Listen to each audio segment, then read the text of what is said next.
আমরা যখন দল ঘোষণা করি এবি পার্টি, তখন আমাদেরকে সবাই বলতো আবুল পার্টি, দুষ্টামি করে, যারা আমাদের পার্টিকে দেখতে পারতো না আর কি। এবং কেউ কেউ আবুল পার্টি বলে আমাদেরকে খুব লজ্জা দিত, বানিয়ে করতো। তো এখানে ডক্টর মামুন কিন্তু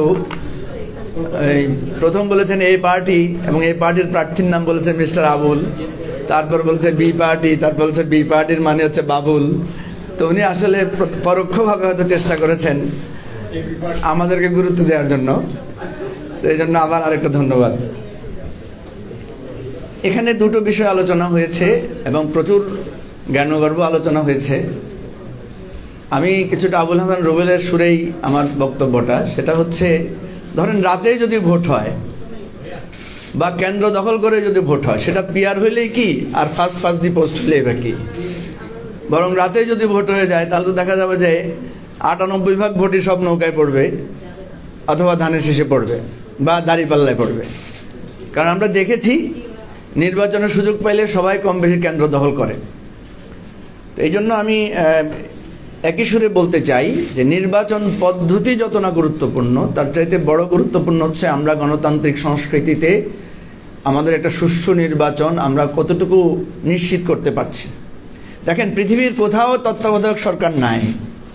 আমরা এমন একটা জাতি, আমাদেরকে তত্ত্বাবধায়ক সরকারের অধীনে নির্বাচন করতে হচ্ছে।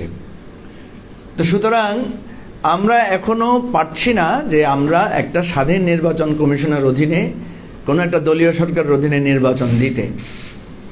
সুতরাং এই আলোচনাগুলো আমি যেটা মনে করি আলোচনার জন্য ভালো।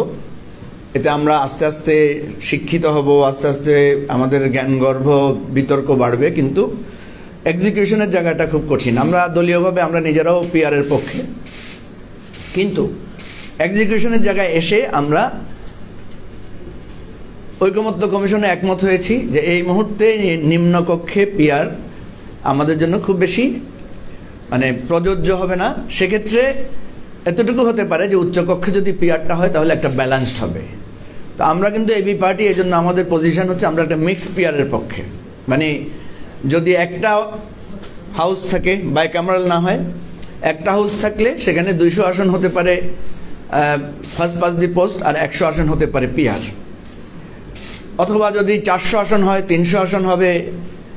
আমাদের যারা পিআরের পক্ষে বা পিআরের বিপক্ষে, আমি অবাক হই, যেমন ধরে নিলাম যে বিএনপি হচ্ছে পিআরের বিপক্ষে, কিন্তু পিআরেরও তো কিছু ভালো দিক আছে, কিন্তু বিএনপি সব খারাপগুলাই বলবে, ভালোর একটাও বলবে না।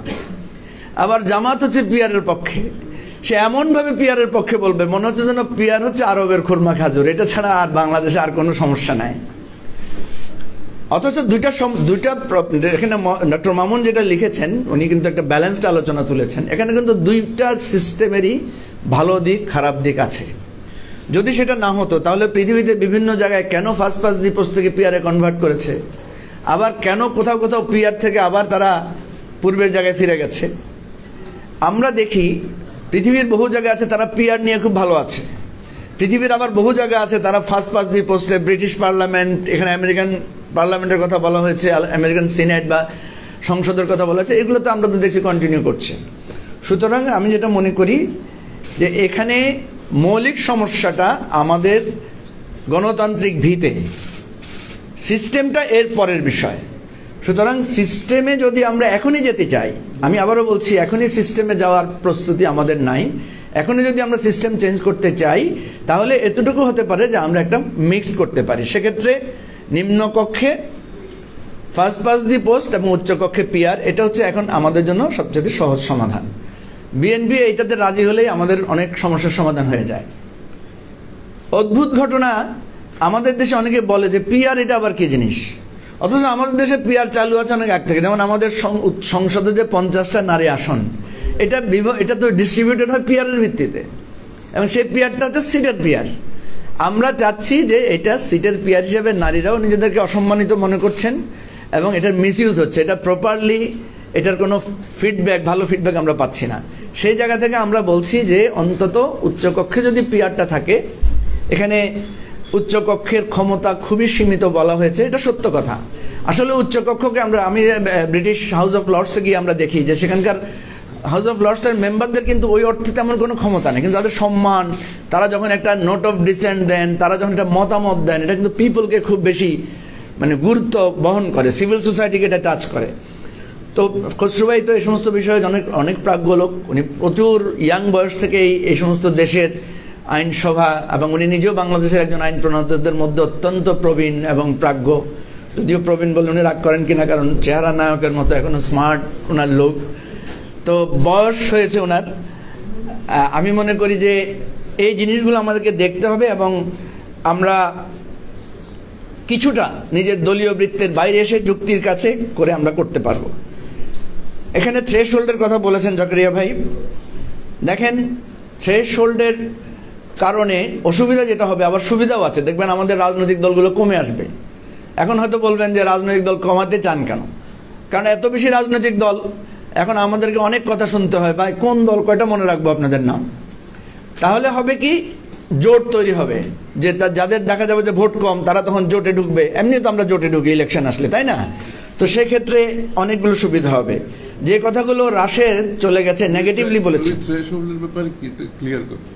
না থ্রেশহোল্ডের ব্যাপারে বলছি, যখন কোনো দল দেখবে যে থ্রেশহোল্ডের কারণে তার মানে পার্টিসিপেশন বা তার সাপোর্ট কমে যাচ্ছে, না থ্রেশহোল্ডের পক্ষে। থ্রেশহোল্ডটা থাকলে যেটা হবে, তখন দল কমে আসবে। আমি যেটা বলছি, দলগুলো তখন বড় দলগুলোর সাথে, না আমি পার্সেন্টেজ নিয়ে কথা বলছি না, আমি বলছি থ্রেশহোল্ড থাকা দরকার। থ্রেশহোল্ড থাকা দরকার। থ্রেশহোল্ড থাকলে যেটা হবে যে রাজনৈতিক দলের সংখ্যাটা কমে আসবে, এবং এক ধরনের আদর্শিক বন্ডিং করে দলগুলো মার্চ করতে পারবে। রাশেদ যেটা বলেছেন, বা জাকারিয়া ভাইয়ের কথাটাও আমি একটু বিরোধিতা করি বা প্রতিবাদ করি, সেটা যে আপনার সিস্টেমের কারণে আওয়ামী লীগ ভোট পেয়ে যাবে, সিস্টেমের কারণে মানে অমুসলিমরা জোট হয়ে যাবে, এটা তো খুবই আপত্তিকর যুক্তি। আপনি একটা দলকে বিচ্ছিন্ন রাখার জন্য বা একটা সম্প্রদায়কে নিরুৎসাহিত করার জন্য আপনি তো কোনো সিস্টেম করতে পারেন না। এটা মানবাধিকার পরিপন্থী, অধিকার পরিপন্থী কথা।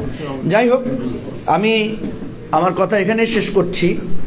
আমরা মনে করি যে আজকে যে সংকট, আজকে আমাদের ঐক্যমত কমিশনে যে সংকটটা তৈরি হয়েছে বা এখনো যে অস্পষ্টতা আছে, সেটা দূর করার একটাই উপায়, সেটা একটা জায়গায় যদি আমরা একমত হতে পারি, সেটা হচ্ছে উচ্চ কক্ষে পিআর থাকবে আর নিম্ন কক্ষে ফার্স্ট পাস দি পোস্ট থাকবে, এবং এরপর থেকে আমাদের এই পিআর আলোচনা জারি থাকবে। এখানে যত ইন্টেলেকচুয়াল ডিসকাশন করা যায় এটা আমরা করতে থাকবো, জনমত তৈরি হবে। এইটাতে যদি বিএনপি এবং অন্যান্য অপরাপর বিরুদ্ধ মতের যারা আছেন তারা যদি একমত আসতে পারেন, আমরা একটা সুন্দর নির্বাচনের দিকে হাঁটতে পারবো। এটাই হোক আমাদের প্রত্যাশা আজকের আলোচনা থেকে, এটাই হোক আমাদের প্রাপ্তি। অনেক ধন্যবাদ। আসসালামু আলাইকুম।